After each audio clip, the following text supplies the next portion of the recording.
On today's show, we pop up at the Spire Center, get to know Hope Floats Wellness Center, visit Mother Crewe Naturals, sit down with Visiting Services Board Chair Steve Lydon, and talk about upcoming things to do in our area. We're glad you're here. Let's get started.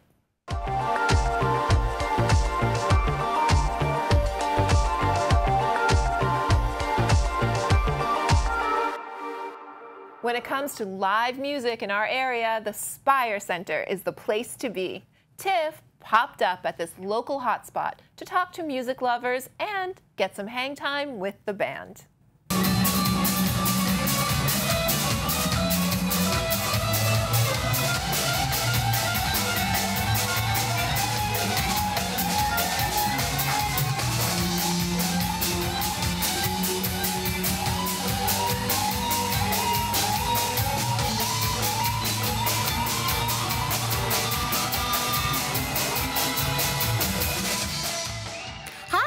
We're here at the Spire Center for a performance of the one and only Uncle John's Banjo. Let's see what these folks have to say.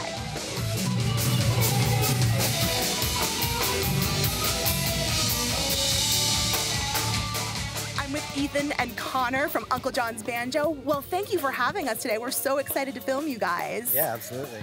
So tell us about Uncle John's Banjo. Well, we are a Grateful Dead cover band. We kind of put a bluegrass spin on the whole thing. We've been a band for 10 years, and actually tonight is our 10-year bandiversary. That's so exciting. You Yeah. play a lot in Plymouth, right? Pretty much only in Plymouth for the last 10 years. That's incredible. What other places have you actually played at? So our first spot, we played every Thursday night at the Driftwood Public House, which then became 39 Court, and I don't know what it is now, but it's definitely not that. And so we played there for about 5 years, and we moved down the block to the New World Tavern. We were there for a few more years. We moved back down the block to Tar Bar, if you remember Tar Bar. Oh, wow. This is all on this block of Court Street. So, but we never played the Spire, which is like kind of right in the middle of all those spots. And so it's our first time here, and it's a fitting day. And you were supposed to originally play the lobby series, but you sold so many tickets that you're now in the big room. That's right. That's right. That's so exciting. I'm so glad for you guys. Well, thank you so much for having us. We really appreciate it. Absolutely.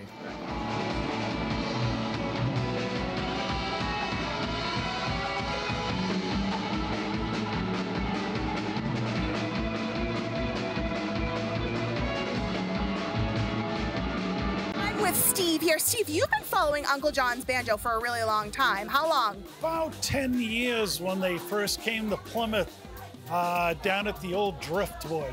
And it was wonderful to see them, and as soon as word started to get out, it's grown to what's happening here tonight. Good band. These guys travel a long distance to come here. Some live in the city. I think the closest one to us lives in Quincy. Oh, yep. So good guys, and the crowd here, which is really good that there's more people here tonight that I've never seen before in my life. So that tells me the base is expanding. Yeah. And they're going to have a good crowd and a good time tonight. Why do you think live music's so important?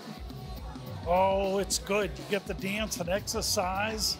I'm retired, so any little bit of exercise and dancing I get, that's good. Awesome. It was so nice to meet you. Thank you so much for joining us tonight. Thank you very much.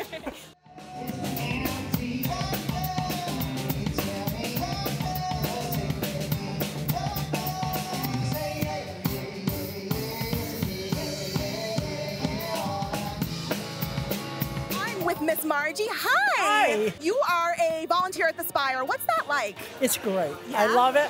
I need it actually in my life because I have a lot of medical issues, and this seating people and walking up and down aisles and being social with them has really helped a lot.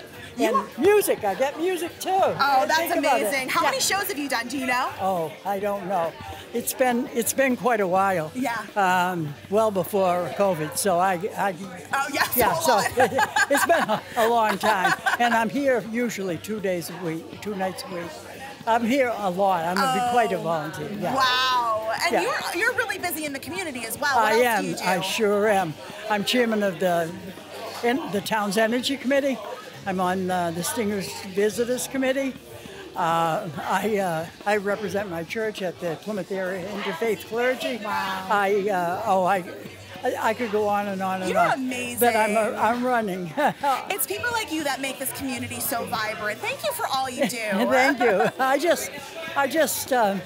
Well, when everything's wrong with you, you don't want to sit home and moo about it. You just want to get up and be normal and do things. So that's what keeps me going. And, I love it. That gives me life. Margie, thank you so much for joining us tonight. You. Enjoy the show.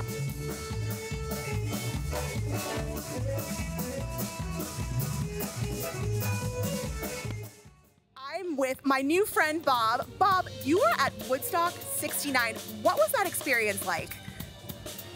It was a great experience. I had graduated from high school in 1969. I had tickets. I worked over at Harvard University, and I'd go down to the square every day or night for lunch or dinner. And there was a mod clothing store there called Cracker Jacks. And they were advertising with the Woodstock poster that they were selling tickets for $6 a day. And so I went back home that night to see my friends and get together and say, hey, do you want to go? And the four of us were all in there, so we divvied up our $24, and I went back and bought tickets. My friends' parents let us use their car, and my mother made us a dozen or so salami and cheese sandwiches, which were gone by the time we hit the Mass Pike. Will you remember that for the rest of your life? Is that like top 10 your most amazing experiences? I still talk about it. Yeah. I'm 72 now, and I still talk about it. And it made quite an impression on me. Those years of, learning how to be myself and share, and peace and love and rock and roll in that. And it was a great experience. And the bands that I saw were just coming onto the music scene. Santana and 10 Years After and Johnny Winter. Wow. And Crosby, Stills, Nash, and Young. And I don't think, Neil wasn't there, but yeah, I did see some of the best bands at some of the best times of their career. And I really enjoyed it, and I met 400,000 new friends. Exactly. Well, I'm excited that you're my friend now, too. So, Bob, it was so lovely talking to you. Thank you so much. Sure, anytime. And enjoy. Great band, great night. We want to thank the Spire for having us here this evening, and of course, Uncle John's Banjo. Make sure to check out our socials for upcoming pop-ups, and make sure to check out our YouTube channel for more on what's good and good to know. From all of us at the local scene, we thank you for watching. We'll see you next time. Minions: The Rise of Gru is the featured film on Friday, May 10th for Movies in the Park at Grays Beach. Pack a blanket or some beach chairs and settle in for night to fall.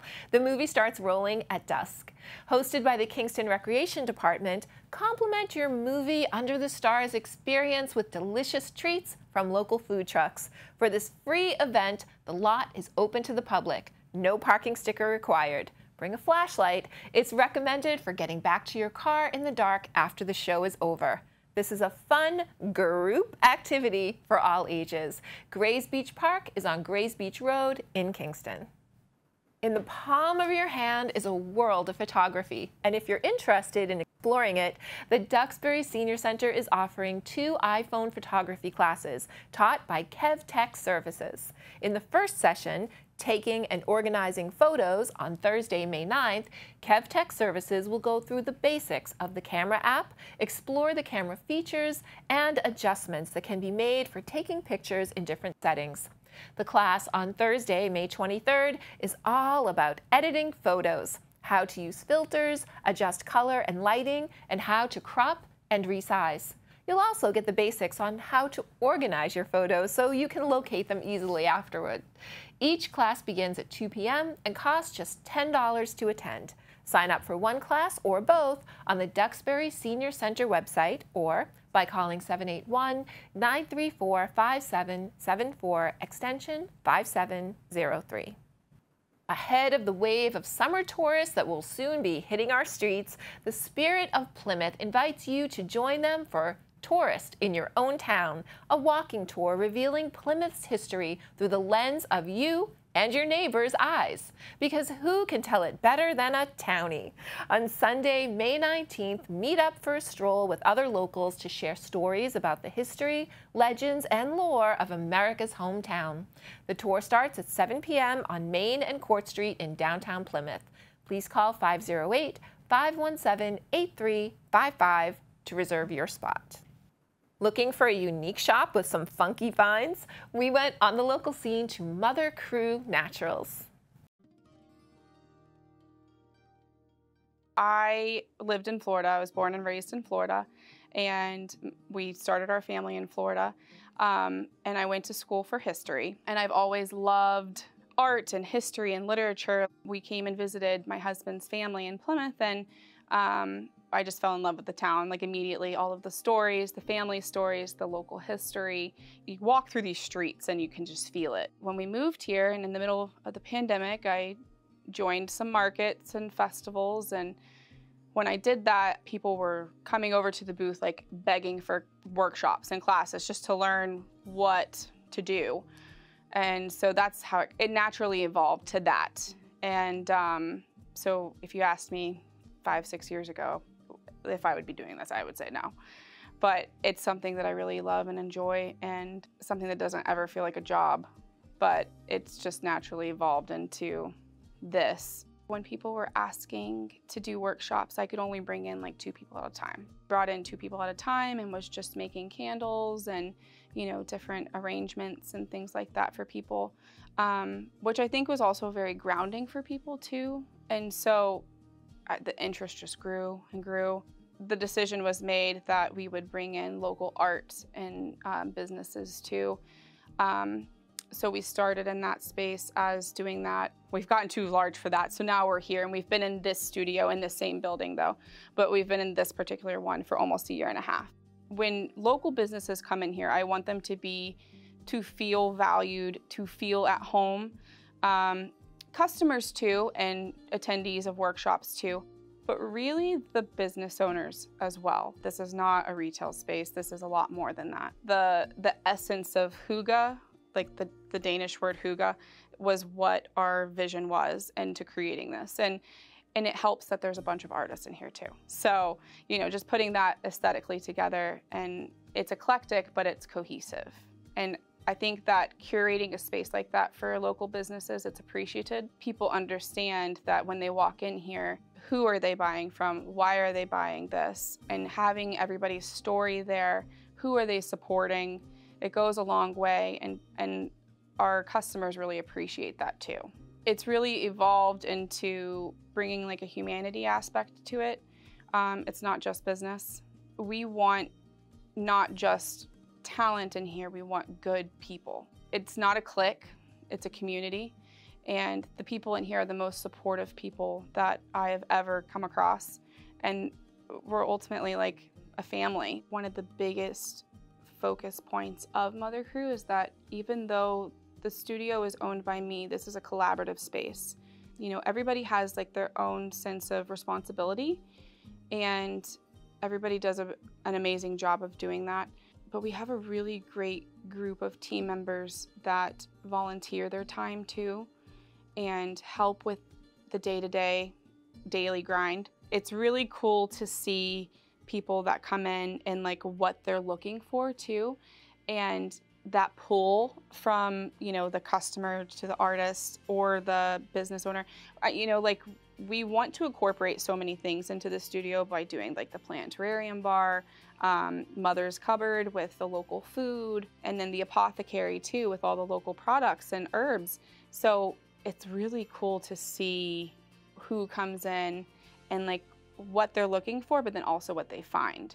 So, because that's not always exactly the same. And then the people who come for workshops, you know, sometimes they just come for workshops and they're not shoppers. Sometimes they're shoppers and they don't come to workshops. Sometimes they're doubly both. It's an interesting dynamic, and getting specifically the locals that come in that we develop relationships with too. We know, you know, this person, they're going straight to the apothecary. We know exactly what products they're getting. Seeing that support from the community, from the locals, because there's tourist season, you know, but then there's not. So those locals, there's a strong support system there for us there too. It's really cool to see year by year what has changed, what has grown, what has not worked out, what has worked out. And even with my background in business and managing, I would say that it's not anything that I could have foreseen at all. But also there's like a lot of hidden messages in that, I guess, and like hidden blessings, because the amount of friends that I have met, the businesses, acquaintances, you know, that I have met, the people that I'm involved with here, I'm so happy to say that they are a part of this community. Like, this is a really amazing group of artists and businesses, and they care. They really care about what they're doing. They care about who they're selling to. And I think that's also surprised me too, the amount of passion from these people. It's inspiring. Being in here, helping with displays, helping people market their work, showcasing their work is creative in itself. Curating a space is creative. And I love that. And I didn't have that before Mother Crewe Naturals. And now that I have that, I don't think that I'll ever not want that in my life. Mother Crewe Naturals is everything that I love in life. And I can just sit in here and just feel peace. And I can bring my family in here and feel peace. And I know my children love to be here. I know that people's families love to be here to take classes, to learn, to sell their work, and know that it's appreciated.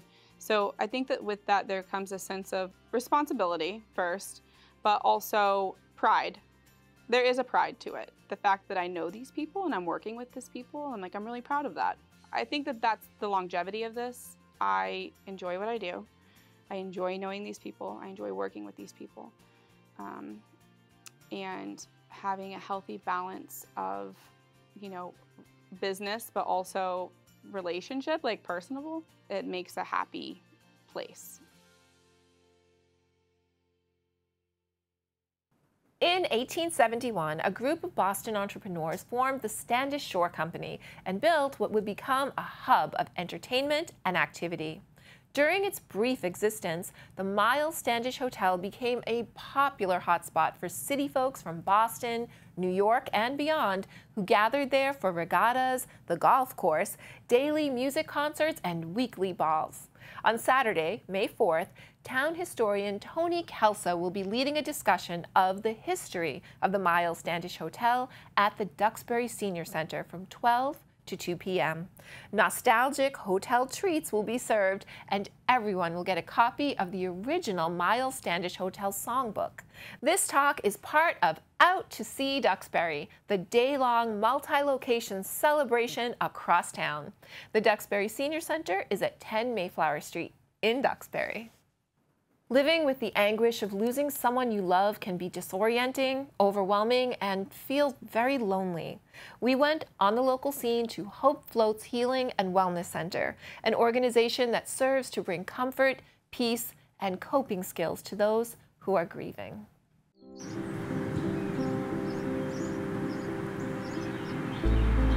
Come on in.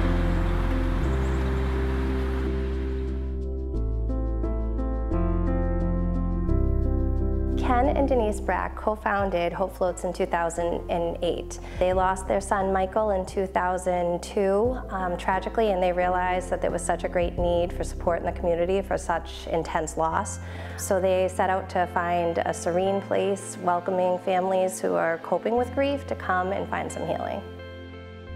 I found Hope Floats myself in 2015 after experiencing a stillbirth. I lost my third child, Maggie, and I was really struggling. And I just happened to look up the first therapist in the area, and it was Rita Burpee, and she was wonderful, and she supported me and then encouraged me to co-facilitate a pregnancy, infant, and toddler loss support group here.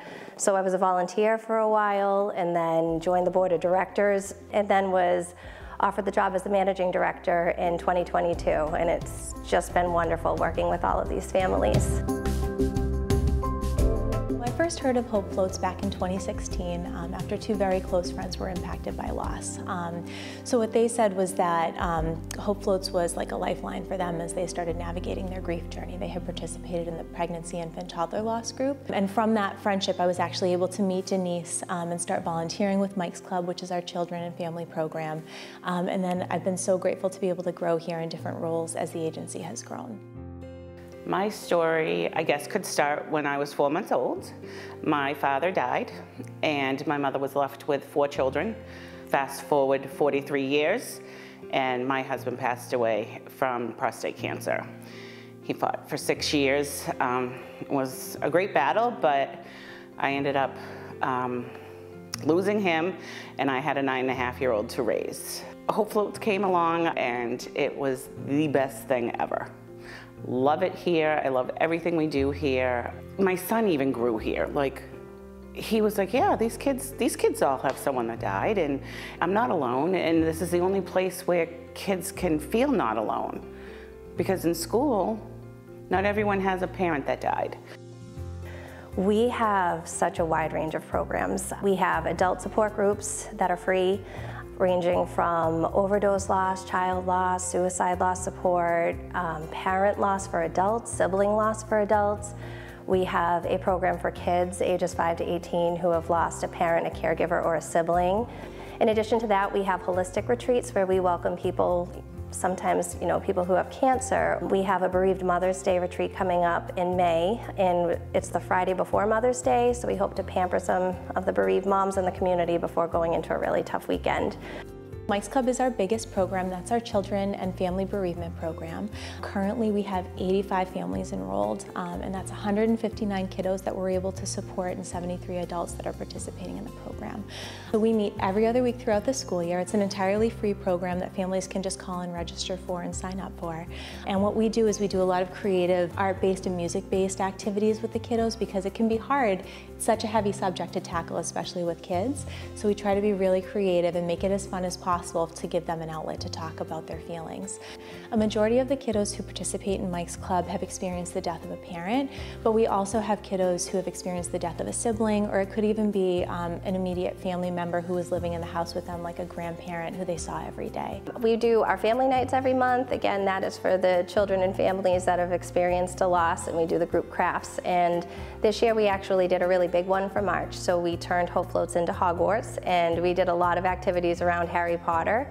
A lot of the kids didn't realize how much grief is actually in Harry Potter, so we took the crafts and made Bogart so the kids could write memories inside of ornaments and fill them with glitter and feathers. All of our volunteers dressed up like Harry Potter characters. We made all of the rooms look like Hogwarts, and we had the Mass Audubon Society come out with a live owl and a turtle and talked about resilience, and it was so cool. So we're hoping to do that a few more times this year. We have our camp program coming back up again for July, and then we have our now annual golf tournament that we started last year. It was a huge success, and this year we're hoping to make it even bigger. September we're going to be doing our annual memory walk, and that's when families come together. We usually have about 400 to 500 people who come to walk. They make t-shirts for their loved ones, and it's just a beautiful day to have a lot of people in our community come together and remember their loved ones. It's important to have support when you're grieving because so many people run away from it or don't want to touch it with a 10-foot pole. You really need people who understand what it's like to be front row at a funeral, is what I usually say. Your life is completely altered, you feel alone, and nobody truly understands what you're going through. So to be able to come to a space where you walk in as strangers and you open up and you become vulnerable and you make connection through that vulnerability, you have people meet you where you are instead of comparing you to who you once were. And it's just beautiful and so needed. And we see some friendships that form that, they may have lost some friends along the way or family members along the way that weren't supportive. And here they are with these new friends that they're meeting. after the loss, and the connection is so strong and just so beautiful, and it's just a wonderful thing. It's just so needed. I always like to tell people, you know, it does suck. Yes, it does. And you're okay. You can say that. But also that it's okay not to be okay. When I first heard that after my husband died, I was like, you're right, it is okay not to be okay. I don't have to pretend I'm happy all the time, although that's what we do, because it's easier than saying, oh, my life is miserable right now, and this happened and that happened. But just to be able to not be okay and take one day at a time, as cliche as that is. Mourning is so forefront in the beginning, and then just like the tides, it ebbs and flows, it ebbs and flows. But as years go on, you learn to live. You live for the living. That was one of the best advice when my mom died. My friend said to me, you gotta remember you have a husband who's sick, you have a child. You live for the living. I like to talk to people and just kind of listen to them as they talk about how grief can really turn their entire world upside down. And so what I like to really focus on at first is promoting some sort of a daily routine to make the day feel a little bit more predictable. I'll encourage just focusing on getting out of bed in the morning, taking showers, eating healthy meals. Getting outside can be so incredibly therapeutic. So I like to talk to people about that. We also focus a lot on not putting so much pressure on yourself. Research has shown that within the first couple of months, a lot of support for folks who are coping with grief and loss actually pulls back. And there can be a lot of pressure from society to just move on, feel better very quickly. And so to be able to be present with people as they share how debilitating grief can be, I think is tremendously supportive. So I encourage them to be around people who they find supportive and understanding of their grief. I think that when you lose someone extremely close to you or someone that you love, you become a more gentle person and you see things differently. You know what is important and what isn't, and you learn to let go of the little things.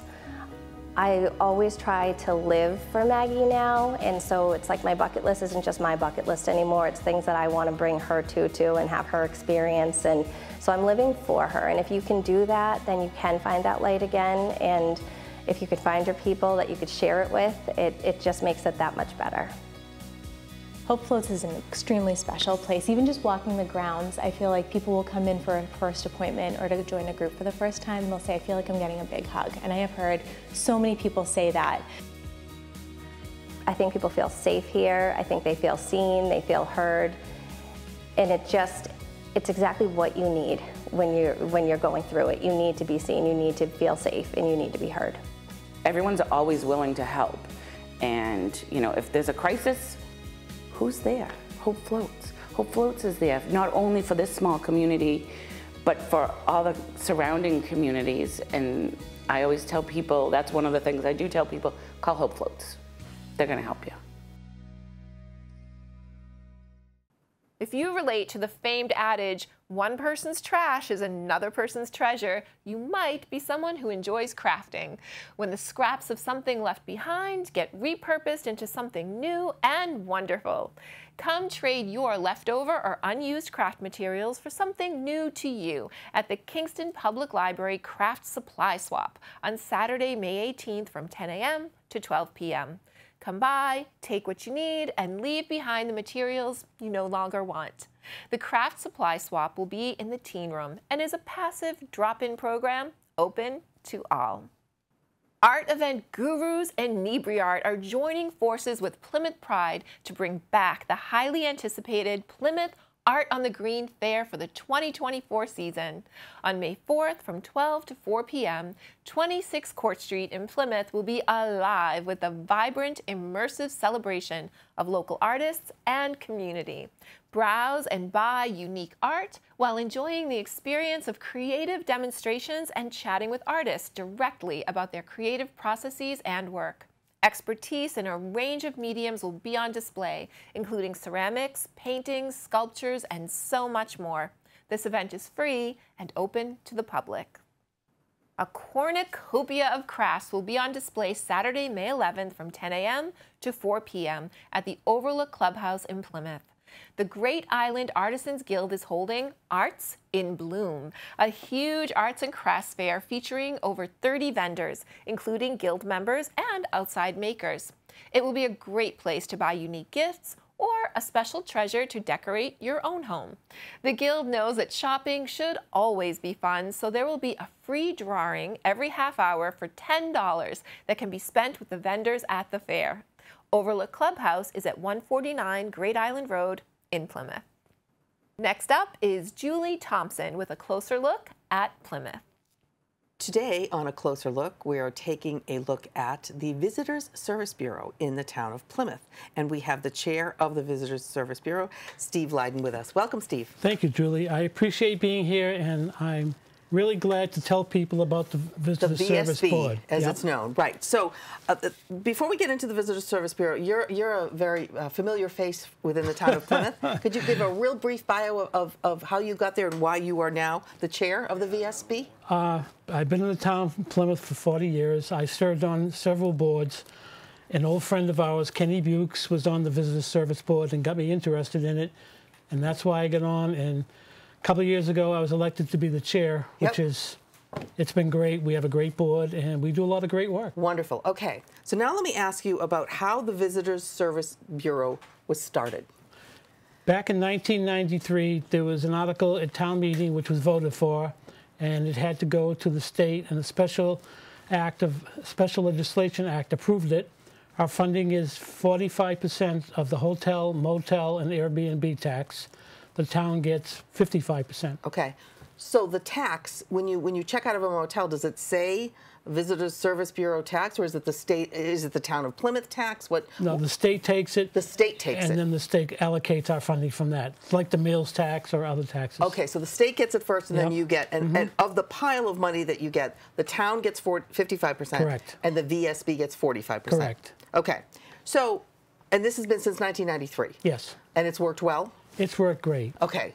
Beautiful. So, approximately on any given year or lately, what do you take in for funding for a fiscal year? Lately, our income has probably been around $1 million.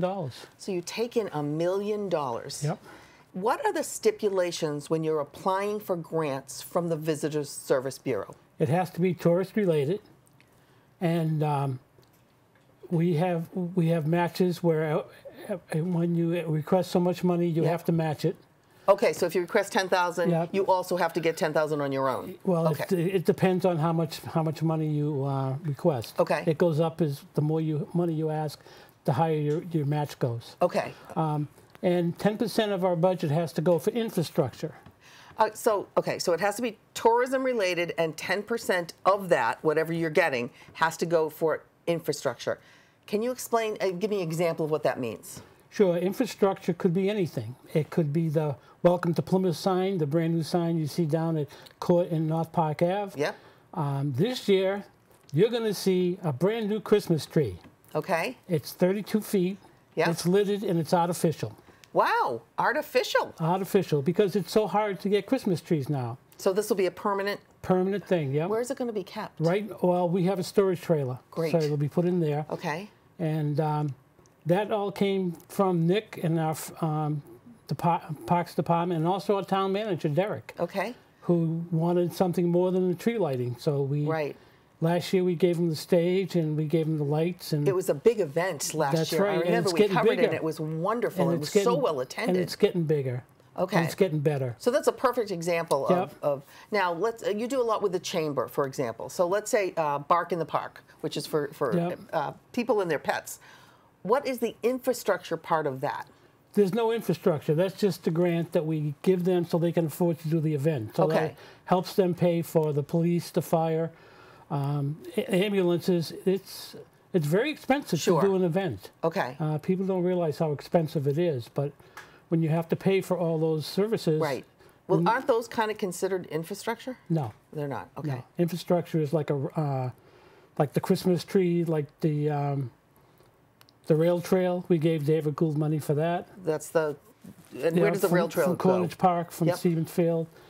This year, David asked for a crosswalk up at Tishmarsh Farm because it's dangerous crossing the thing. Okay. We gave money for the gangplank for the the Mayflower 2. Right.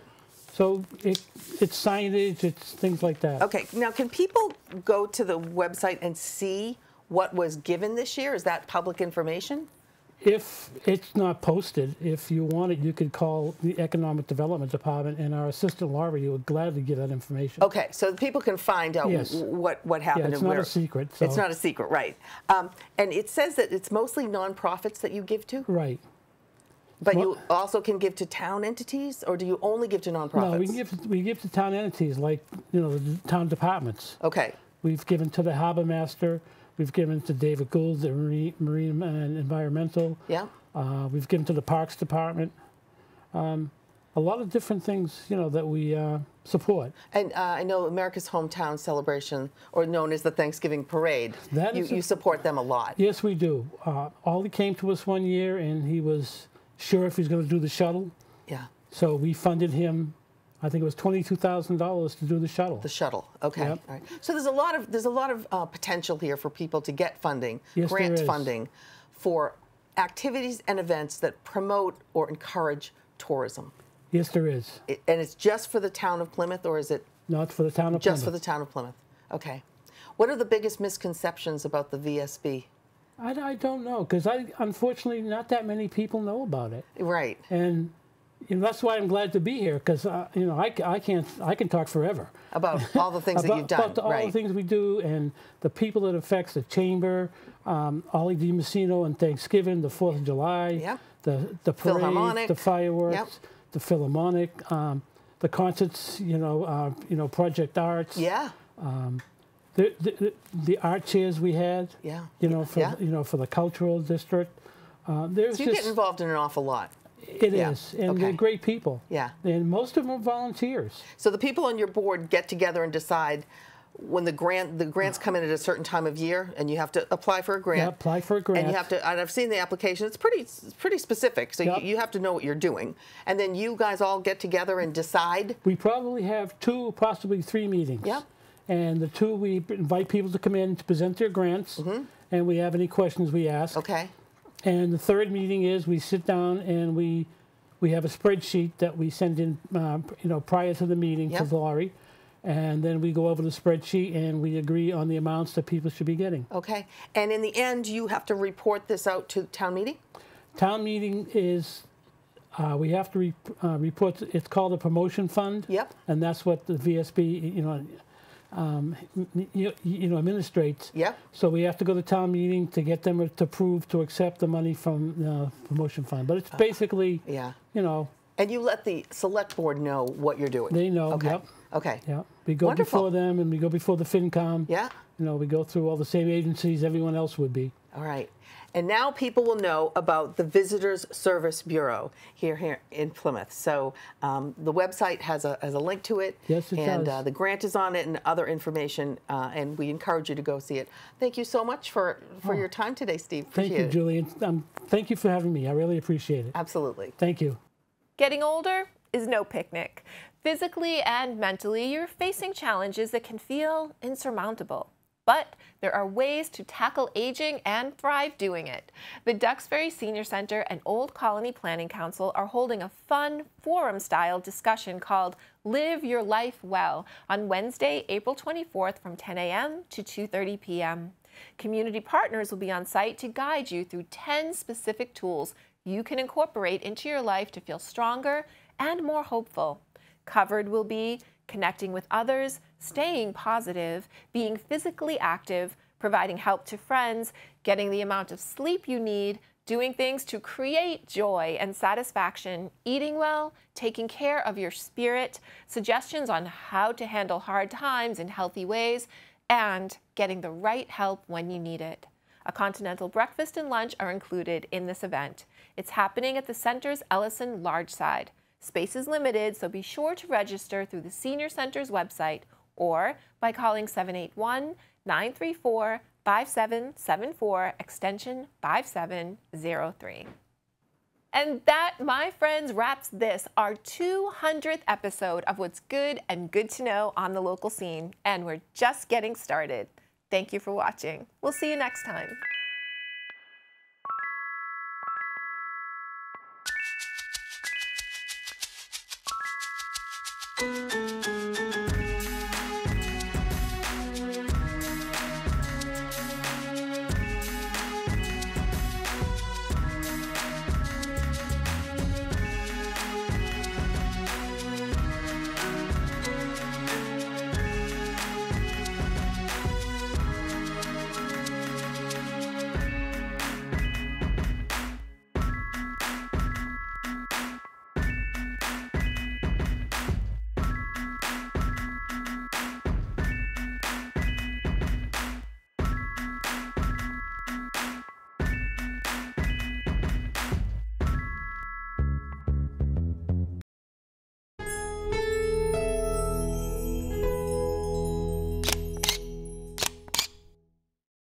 For more of what's good and good to know on the South Shore of Massachusetts, hit the subscribe button. And thank you for watching.